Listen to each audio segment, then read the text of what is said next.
When the city retreats and the noise of the day begins to dissolve into the backdrop of the night, there is an almost invisible instant in which everything seems suspended. It is in this silence, not an empty one, but a fertile field, that your next day begins to take shape. Napoleon Hill used to say that success is built in the silent workshop of the mind. And if we look closely, we realize that this workshop does not open at sunrise. It starts working when the world slows down, when the body surrenders to rest, but the mind keeps shaping destinies. Many believe that productivity is what happens only when your hands are busy, when tasks are crossed off a list, when the body is constantly moving. But if we get closer to the truth, we see that action is only half the path. The other half is invisible and happens long before the sun rises. It happens when, on the edge of sleep, you choose what to plant in the fertile soil of the subconscious. This is where science and spirituality meet. Joe Dispenza reminds us that, at the end of the day, as the brain transitions into alpha and theta waves, we enter a receptive state, almost like plowed soil waiting for the right seeds. This is the most neglected moment for those seeking more. Because instead of sowing clear intentions, most people sow anxiety, frustration, and fear. They mentally replay conversations that bothered them, relive problems they haven't solved, project scenarios of failure, and without realizing it, they give orders to the subconscious to create the very thing they wish to avoid the next day. It is as if they were saying every night, "Keep cultivating this worry. It is important to me," and the mind obeys. But what if, instead of letting this workshop work in the dark, you turned on the light inside? What if you consciously decided which pieces will be shaped while you sleep? Hill didn't see the night as an interval, but as a strategic phase, a moment when the creative imagination, free from the distractions of the day, can work without resistance. He understood that, before the body rests, the mind needs to receive a clear direction, a precise command that aligns emotion, focus, and intention. There is a simple method, tested over time, capable of doubling your productivity precisely by acting in this invisible space. It does not require more hours in your day, but a change in how you close your nights. And this change is neither magical nor illusory. It is supported by science, by the neuroplasticity that reorganizes connections while you sleep, and by the power of the mind that Hill studied throughout his life. By adopting this practice, you are not just closing the day, you are opening with clarity and purpose the door to the next. What you will hear today is not a set of mechanical tasks. It is an invitation to reposition your relationship with the most underestimated moment of your routine. It is a reminder that every night you are signing a contract with tomorrow, and the way you write these last lines before sleep determines the story you will live when you wake up. Few realize that tomorrow begins long before the sun rises. It begins the moment you rest your head on the pillow and allow the last thoughts of the day to be recorded in the mind. Napoleon Hill said that the mind never rests. It remains active, obedient to the instructions it receives, and during the night it operates without conscious interference, following precisely what you handed it in the minutes before sleep. It is in this interval, between the last waking breath and the dive into the unconscious, that many sabotage their own future, because instead of ending the day with clarity and direction, they choose, without noticing, to feed images of worry, conversations that hurt, bills unpaid. It is as if every night they placed a package of anxiety on the subconscious work table and said, "Work on this until morning." And the mind, loyal, follows the order. Picture a gardener who, at the end of the day, plants rotten seeds in the soil. There is no way to expect flowers in the morning. What will grow will be a reflection of what was planted, even if unintentionally. The same happens with the mental field. Ideas repeated before sleep germinate into actions, feelings, and decisions the next day. It's no coincidence that many wake up already tired, carrying the weight of a day that hasn't even started yet, because the mental harvest was already contaminated the night before. Science sees this process clearly. Joe Dispenza describes how, as the brain enters slower frequencies, what is repeated or emotionally charged gains priority in neural reorganization. It's as if the brain triaged, marking for immediate use everything delivered with emotional strength. And if what we deliver is fear or frustration, that is what becomes the fuel for the first hours of the following day. Hill saw this as a silent danger, not only because it hurts productivity, but because it forms a mental habit. At first, it may seem like just one bad night's sleep. Over time, it becomes a cycle of self-sabotage, where the night reinforces the very patterns the day tries to break. And this cycle keeps many people spinning in the same place, working more but moving forward very little. Understanding that there is an invisible mistake hidden in the minutes before sleep is more than an interesting observation. It is recognizing that every day there is a subtle border where you can either open space for progress or perpetuate exhaustion. And this border is not found in the first hours of work, but in the last moments before rest. Some think productivity is decided by what happens in the first hours of the morning, in the fast pace of obligations. But in truth, tomorrow begins to take shape the night before. Science and spirituality meet here. Your mental and emotional state before sleep acts as a silent script for the next day. It is like setting the stage before raising the theater curtain. Greg Braden speaks of coherence between the heart and the brain, a state where thoughts and emotions align, generating clarity and creative power. This coherence is no accident. It can be cultivated, and one of the most powerful times to do so is right before sleep. As the mind slows down, moving from faster alert waves into alpha and theta waves, the body and brain become more receptive to deep impressions. Imagine the farmer who, before planting, prepares the soil, removes stones, adjusts the earth, and decides which seeds will receive that space. This care ensures that, come morning, the planting already has a solid foundation to thrive. The same happens in the mind's field. What you plant the night before is organized and strengthened while you sleep, shaping the disposition, focus, and clarity with which you will wake. From a neurological standpoint, sleep is not just rest, but reorganization. During the night, the brain revisits the day's experiences, deciding which information to keep and which to discard. It prioritizes what has the strongest emotional charge.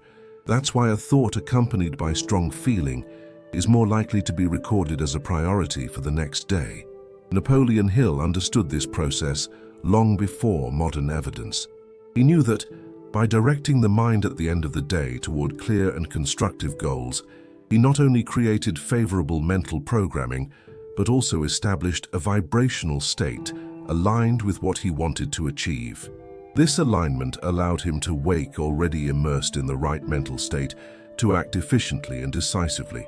When we neglect this moment, we start the day with the mental field still marked by the residue of the night before. It's like waking for a journey with your feet stuck in quicksand. There's effort but little progress. When we honor this interval, we wake as if we had already received, during the night, the blueprint of what needs to be built.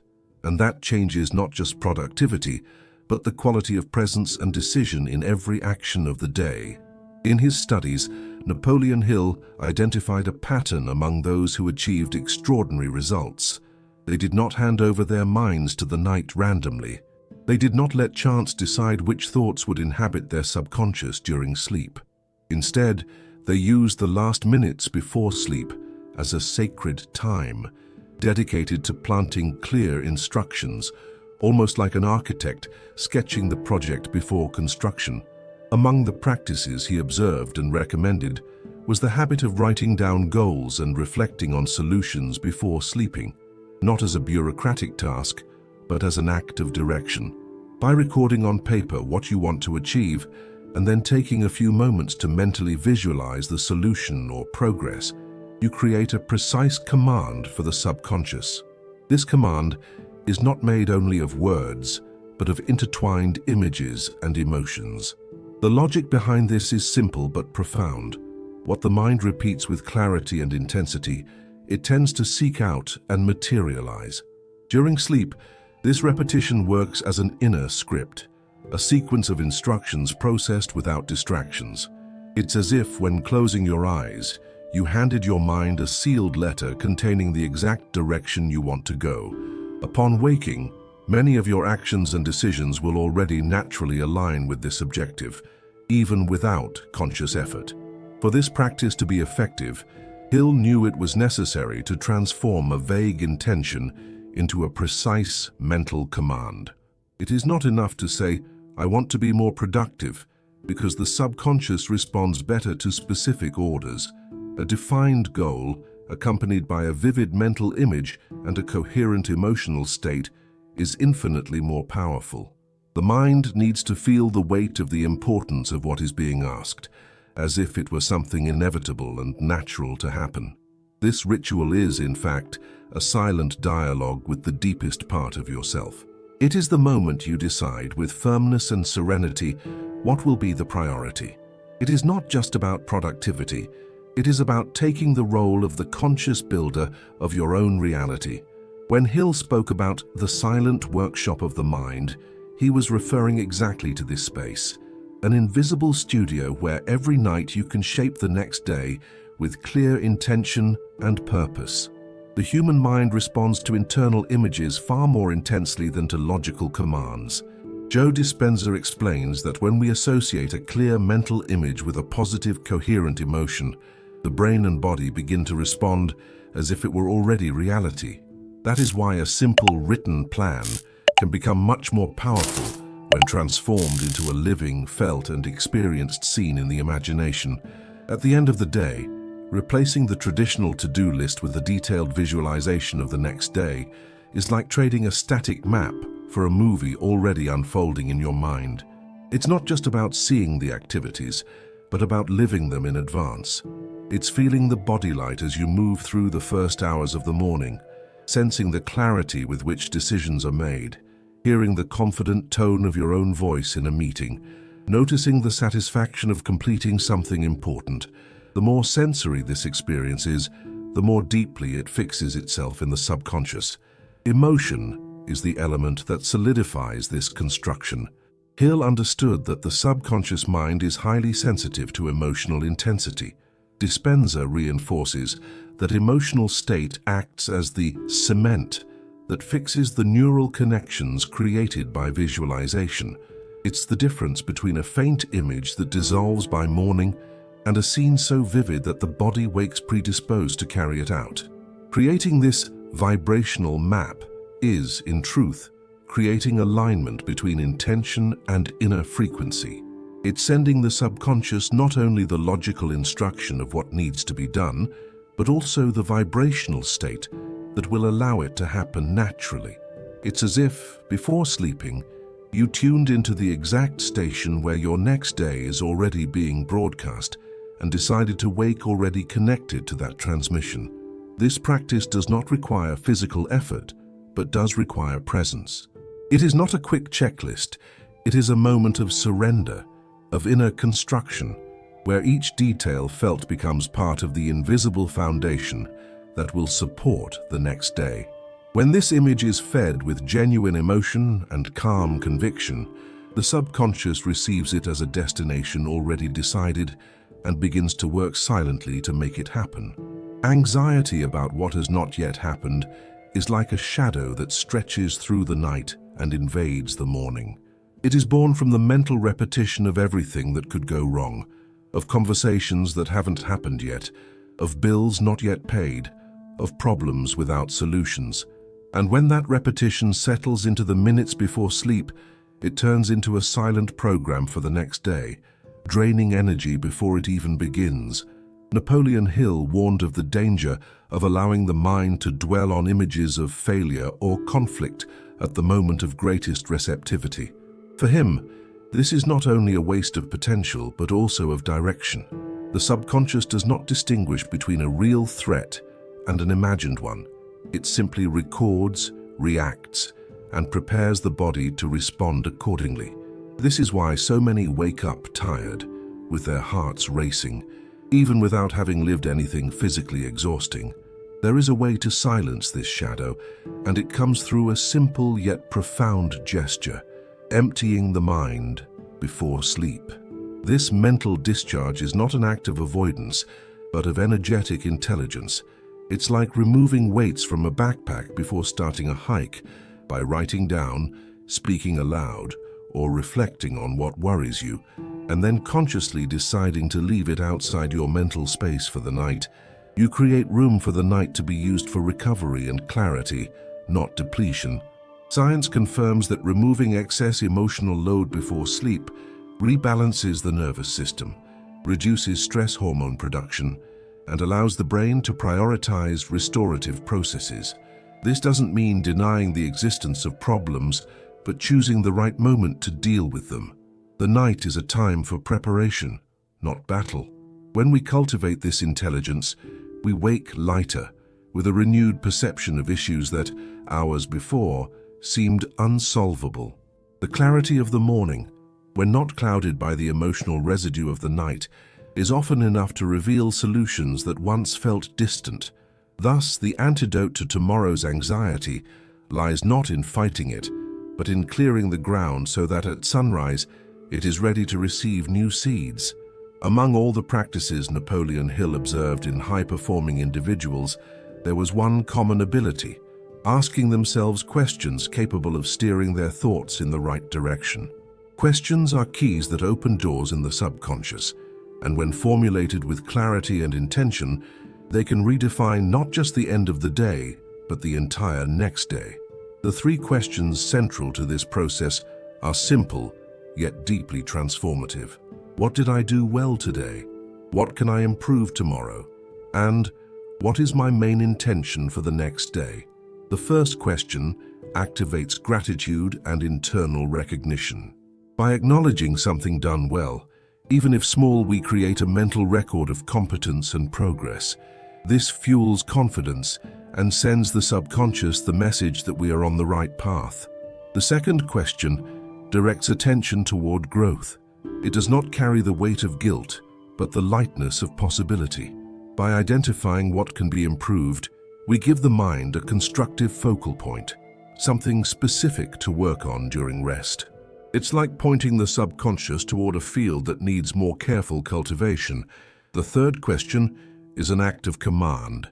By defining the main intention for the next day, we create an axis that will guide decisions and actions. This intention doesn't need to be grand, but it must be clear. It is the seed that, planted at night, will germinate while we sleep and grow with the first movement of the morning. Hill advocated self-analysis as a key to progress. He believed that those who observe themselves honestly and direct their thinking create night after night a mental structure increasingly aligned with their goals. Combined with modern knowledge of the brain, we see that these questions act as neuroplasticity triggers. They reorganize how the brain processes information and prepare the body to act. This method is not a long ritual, but it is a profound one. At the end of the day, it works as a fine adjustment of the internal compass, ensuring that upon waking, no energy is wasted searching for direction. The answers, even brief, are already working silently in the background, turning the night into a period of invisible planning, and the next day into a field of clear execution. The mind before sleep is much like an artisan's workshop. At the end of the day, the artisan does not leave tools scattered or let the project remain open to chance. He cleans the workbench, puts away the instruments, reviews what has been done, and decides the next step. This final care is not merely a gesture of organization, it is a silent preparation so that upon returning the next day, he can resume the work with clarity and precision. The same is true for the mind's workshop. When we end the day consciously, organizing thoughts, clearing emotional residue, and setting direction, we leave everything ready for the subconscious to work through the night with focus and harmony. On the other hand, when we fall asleep amid mental disorder, it's as if we left the workshop in chaos. The next day, before even starting, we must spend energy undoing the confusion left behind. Napoleon Hill saw the night as the seed and the day as the harvest. He understood that by treating the nightly mind as a sacred workshop, we were not only preparing the next day, but also shaping habits that accumulate over time. Each organized night strengthens the inner structure, and each morning that begins on that solid base becomes more productive, clearer, and more intentional. There is something deeply symbolic in this process. By cleaning the mental tools and defining the next day's work, we send the subconscious the message that what is to come is already in progress. It is a choice not to start from zero each morning, but to continue work that never stops, even while we sleep. This metaphor reminds us that productivity is not just about doing more, but about doing with continuity, clarity, and meaning. Just as an artisan who, night after night, prepares his creative space, we can transform each moment before sleep into a silent act of alignment, ensuring that the next day is born already shaped by the intention we chose. Productivity, in its deepest sense, is not about going faster, but about aiming better. It is the result of a clear mind, an aligned heart, and a body that responds to that balance. Speed may create movement, but only clarity creates progress. And that clarity is cultivated the night before, in the silent space where intentions and emotions meet to shape the day that has not yet arrived. Napoleon Hill stated that success comes to those who become success in their minds before they are in reality. This means it is not enough to wish or work hard. It is necessary to create internally the mental state that will sustain and materialize what you seek. It is in this silent workshop, fed by the final impressions before sleep, that the future is carved. Florence Scovel Shinn expanded this vision by reminding us that words and mental images are prophecies. What we repeat in silence, what we feel with intensity, tends to manifest in our daily experience. When we unite focus, emotion, and intention, we create a force that is both spiritual and practical, capable of reorganizing our perception and opening paths where before we saw only obstacles. The nightly method is not a magical promise, but a constant practice, supported by science and spiritual wisdom. It respects the nature of the mind, which works best when given clear direction, and it takes advantage of the receptive state of the brain and heart to plant the right seeds. By adopting this routine, we stop beginning the day adrift and start waking with an internal map already drawn. Each night is, indeed, a silent contract we sign with tomorrow. The words, images, and feelings we choose at that moment are the clauses that will determine how it will be fulfilled. Signing this contract with wisdom is choosing to live each day as a conscious continuation of what we have dreamed. It is turning the night into an ally and tomorrow into a reflection of what we have already decided to become.